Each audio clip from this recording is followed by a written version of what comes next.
শৈশব থেকে আমার ভাই ছিল খুবই চঞ্চল। যখন তার বয়স ১৬-১৭ বছরে পৌঁছায় তখন তার মন ধীরে ধীরে পাড়া মহল্লার মেয়েদের প্রতি আকর্ষিত হতে থাকে।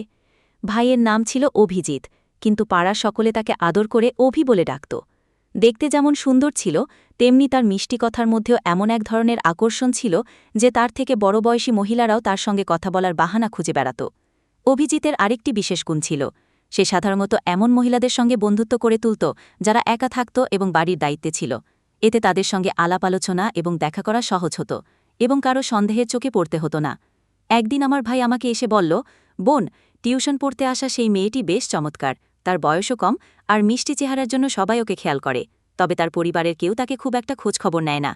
প্রায়ই টিউশন শেষে সেখানে থেকে যায়, কিন্তু তার পরিবার কখনো জানতে চায় না সে কোথায় থাকে। তার কথা শুনে আমি কিছুটা অবাক হয়ে গেলাম। মনে হলো যেন তার মধ্যে একটু বেশি আগ্রহ তৈরি হয়েছে। তবুও চুপ করে রইলাম। কিছুক্ষণ পর সে বলল, তুমি যদি মেয়েটির সঙ্গে একবার পরিচয় করিয়ে দিতে তাহলে কাছ থেকে একবার দেখার সুযোগ পেতাম। তখন আমি বললাম, কাল যখন ও টিউশনে আসবে তখন তোমাকে ডেকে নেব, তুমি এসে কথা বলতে পারিস। তারপর সে খুশি হয়ে বলল, ঠিক আছে। পরদিন সকাল হতেই আমি টিউশনে চলে গেলাম। ঠিক সময়ে মেয়েটি সেখানে এলো। কিছুক্ষণ পর আমার ভাইও এলো।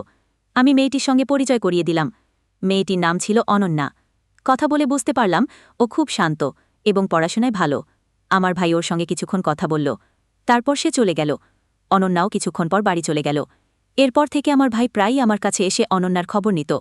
আমি বুঝতে পারছিলাম ওর মনে অনন্যার জন্য একটা আলাদা জায়গা তৈরি হয়ে গেছে। একদিন আমার ভাই আমাকে বলল, বোন, আমি অনন্যাকে পছন্দ করি, আমি ওকে আমার মনের কথা জানাতে চাই। আমি ওর কথা শুনে একটু অবাক হলাম, কিন্তু ওর চোখের দিকে তাকিয়ে বুঝতে পারছিলাম ও কতটা আন্তরিক। আমি বললাম, ঠিক আছে, তুমি তোমার মনের কথা ওকে বলতে পারো। এরপর একদিন আমার ভাই অনন্যাকে তার মনের কথা জানালো। অনন্যাও তাকে পছন্দ করত। তারা কিছুক্ষণ কথা বলল। এরপর থেকে তারা প্রায়ই দেখা করত এবং কথা বলত। ধীরে ধীরে তাদের সম্পর্ক আরও গভীর হতে লাগল। একদিন আমার ভাই আমাকে বলল, বোন, আমি অনন্যাকে বিয়ে করতে চাই। আমি ওর কথা শুনে খুব খুশি হলাম। আমি বললাম, ঠিক আছে, আমি তোমার বাবা মায়ের সঙ্গে কথা বলবো। এরপর আমি বাবা মায়ের সঙ্গে কথা বললাম। তারা প্রথমে একটু অবাক হলেও পরে রাজি হয়ে গেলেন। এরপর আমরা অনন্যার বাড়িতে কথা বললাম, তারাও রাজি হয়ে গেলেন। এরপর আমার ভাই অনন্যার বিয়ে হয়ে গেল। তারা সুখে শান্তিতে জীবন কাটাতে লাগল। তাদের ভালোবাসা দেখে আমি খুব খুশি হতাম। আমার মনে হতো সত্যিকারের ভালোবাসা সবসময় জয়ী হয়। আমার ভাই অনন্যার জীবনে সুখে হোক, এটাই আমার কামনা।